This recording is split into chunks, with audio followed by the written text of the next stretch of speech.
जय श्री कृष्ण बधाने ने जय माताजी। तो आज આપણે બનાવીશું કંટોલાની સબ્જી બનાવીશું। આ કંટોલાની સબ્જી એકદમ મસાલાથી ભરપૂર બનાવીશું। જે રીતે મસાલો આપણે શિંગદાણા તલ અનેક મસાલા ઉમેરી અને આપણે આ શાકને તૈયાર કરીશું।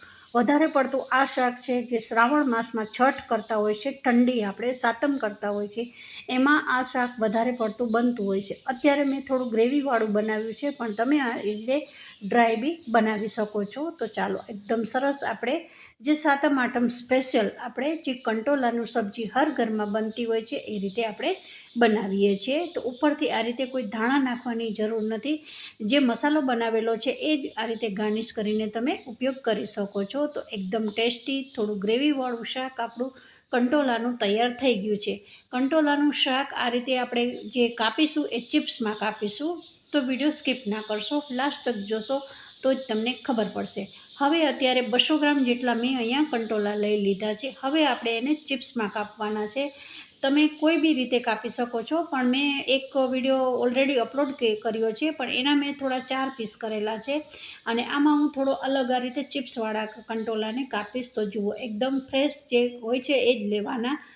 લગભગ 1 દિવસ થાય છે તો બી અંદર એનો કલર ચેન્જ થઈ જતો હોય છે। તો જુઓ થોડા કલર મારે ચેન્જ કાલે મેં લીધેલા હતા, તો આજે તો તમે જોઈ શકો છો ફ્રેશ જ છે, ફ્રીજમાં રાખેલા જ હતા, પણ તમે કલર થોડોક ચેન્જ અહીંયા થઈ જાય છે।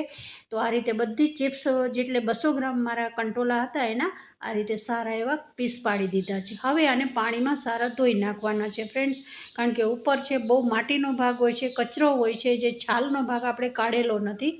તો મસળીને સારા 2 થી 3 પાણીએ ધોઈ નાખવાના છે। અને આ કંટોલા મારા એકદમ બી વગરના છે, વધારે પડતા બી નથી। હવે ડુંગળી ટામેટાં મરચાં જે બધું ચોપ કરવાનું હતું એ સાઈડમાં કરી દીધું છે। હવે આપણે અહીંયા મસાલો બનાવવાનો છે। 1 ચમચી જેટલા શિંગદાણા લીધા છે, 2 બદામ, 1 કાજુ લીધું છે। હવે આપણે અહીંયા થોડો મસાલામાં એક ચપટીક જેટલું જીરું ઉમેરીશું। મેં મારી ક્વોન્ટિટી પ્રમાણમાં લીધું છે। પછી આપણે થોડી 5 ચમચી જેટલું અહીંયા તલ લીધા છે। તમે કેટલી સબ્જી બનાવતા હો એના આધાર ઉપર તમે મસાલો અહીંયા બનાવી શકો છો। હવે આ મસાલાને આપણે સારો એવો પીસી દેવાનો છે। મસાલો સારો પીસાઈ ગયો છે, થોડો દરદરો રાખ્યો છે, જેથી કરી અને વધારે પડતો પાવડર કરી દેશો તો થીક થઈ જશે વધારે પડતું શાક છે એ, પણ આપણે અહીંયા થોડું ગ્રેવીવાળું મારે બનાવવાનું હતું। જો તમે એકદમ ડ્રાય બનાવતા હો તો અહીંયા તમે એકદમ પાણીનો ઉપયોગ ઓછો કરી શકો છો। મારે થોડું રસાવાળું બનાવવાનું હતું એટલે મેં 1 વાટકી જેટલું અહીંયા પાણી ઉમેર્યું છે। અને કંટોલાને આપણે તેલમાં શેકીને બનાવીશું। તો જુઓ લગભગ અડધી ચમચી જેટલું મેં તેલ નાખી દીધું છે। તેલ નાખી અને આ રીતે કંટોલાને સારા એવા ધોયેલા છે, પછી આપણે ઉપરથી ઉમેરી દેવાના છે। હવે આને લગભગ 5 મિનિટ સુધી ધીમી આંચ ઉપર થવા દેવાના છે। પહેલાં કંટોળાને સારા એવા જે મતલબ કે એને તેલમાં શેકી લેવાના છે। લગભગ 25 થી 75% જેટલા કંટોલા છે એને તેલમાં શેકાઈ જવા જોઈએ। થોડા સોફ્ટ થઈ જાય ત્યાં સુધી આપણે આને ઢાંકી અને રહેવા દઈશું। અહીંયા કોઈ મસાલા નથી કર્યા, ફક્ત તેલમાં કંટોલાને આપણે શેકવાના છે। તો જુઓ શેકાઈ ગયા છે, થોડા સોફ્ટ થઈ ગયા છે, વધારે પડતા અહીંયા બનાવી નથી દીધા। 50% જેટલા જ અહીંયા જે કંટોલા છે એને શેકી દીધા છે। હવે આપણે પ્લેટમાં કાઢી લઈશું। એના એ જ વાસણમાં આપણે થોડું અહીંયા મસાલા અને ગ્રેવી કરીશું। કોઈ આપણે આ કઢાઈને ધોવાની નથી, તેલવાળી જ છે કઢાઈ। તો એને સારું એવું ફરી અહીંયા 1 ચમચી જેટલું મેં તેલ ઉમેર્યું છે। તો લગભગ 1.5 ચમચી જેટલું મારું આ કંટોલા શાકમાં ગયું છે। તેલ સારું એવું થઈ ગયા પછી ચપટીક જેટલી અહીંયા રાઈ નાખી છે। તો તમારા સ્વાદ પ્રમાણે અહીંયા મસાલા તમે વધતા ઓછા કરી શકો છો।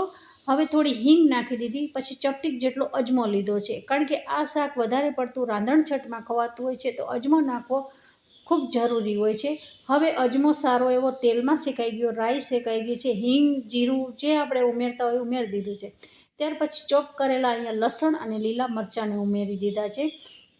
અહીંયા થોડા મોડા મરચાં છે મારા, તીખા નથી, એકદમ મોડા મરચાં છે, એટલે જ લગભગ 3 મેં ચોપ કરીને ઉમેર્યા છે।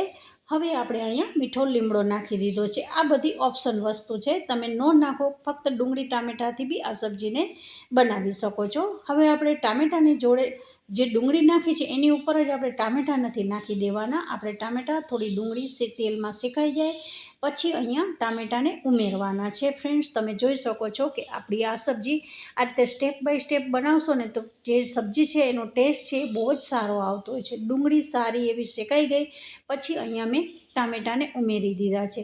હવે ટામેટાએ થોડા આપણે ગળવા મૂકી દઈશું, થોડા સોફ્ટ થાય. તમે જોઈ શકો છો, જુઓ સારા એવા ટામેટાં પોચા પડી ગયા છે. ચમચો મારતા જ ટામેટાં છે એકદમ સરસ ગળી ગયા છે.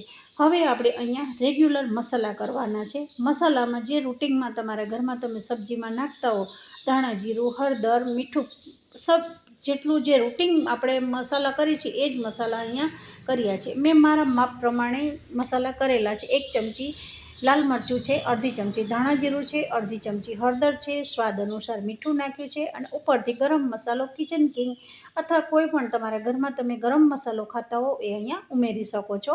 હવે આપણે મસાલાને થોડા પકાવવાના છે તો થોડું અહીંયા પાણી ઉમેરીશું. થોડી આપણે એકદમ થીક ગ્રેવી કરી દેવાની છે જેથી કરી અને મસાલાને કચાશ જરા બી અહીંયા ભાગ કાચો ન રહે. તો લગભગ મેં અહીંયા થોડું પાણી ઉમેરી દીધું છે. હવે આને ઢાંકી અને 5 મિનિટ માટે છોડી દઈશું.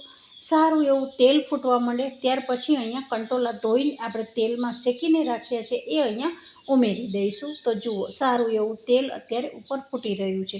હજુ અહીંયા ડુંગળી અને ટામેટાનો મોટો ભાગ તમને અહીંયા રીતે દેખાતો હોય તો તમે ચમચાથી પ્રેસ કરી અને સારું એવું ગ્રેવીવાળું આપણે સબ્જીને કરી દેવાનું.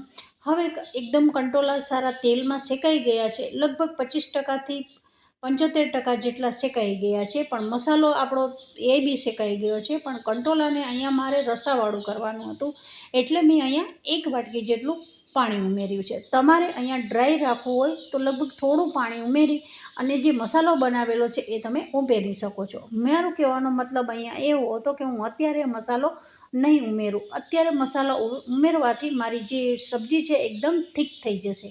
મારે સબ્જીને રસાવાળી બનાવવાની હતી એટલે મેં અહીંયા મસાલાનો ઉપયોગ નથી કર્યો.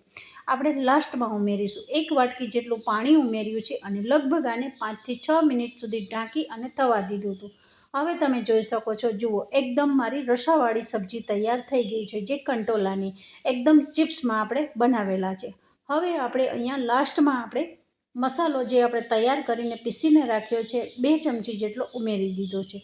થોડો ત્યાં રહેવા દીધો તો જેથી કરી અને ગાર્નિશ કરતી વખતે થોડો ચપટીક અહીંયા ઉમેરી શકો છો. અહીંયા કોઈ ધાણાની બી લીલા ફ્રેશ ધાણાની જરૂર નહીં પડે, એટલું આ સબ્જી ટેસ્ટી તૈયાર થઈ જતી હોય છે. આ સબ્જીને તમે ભાખરી સાથે બહુ જ સરસ લાગતી હોય છે અથવા સાતમ આઠમમાં જે ઠંડુ ખવાતું હોય છે એમાં બી તમે રસા વગર ડ્રાય બી આ સબ્જીને બનાવી શકો છો. તો ઉપરથી જે આપણે મસાલો કરીને રાખ્યો છે એ ગાર્નિશ કર્યો છે. તો વિડીયો સારો લાગે તો જરૂરથી એક લાઇક કરજો. વધારે વિડીયો પસંદ આવી જાય તો વિધિ કિચનને સબસ્ક્રાઈબ કરી દેજો. તો બધાને જય શ્રી કૃષ્ણ.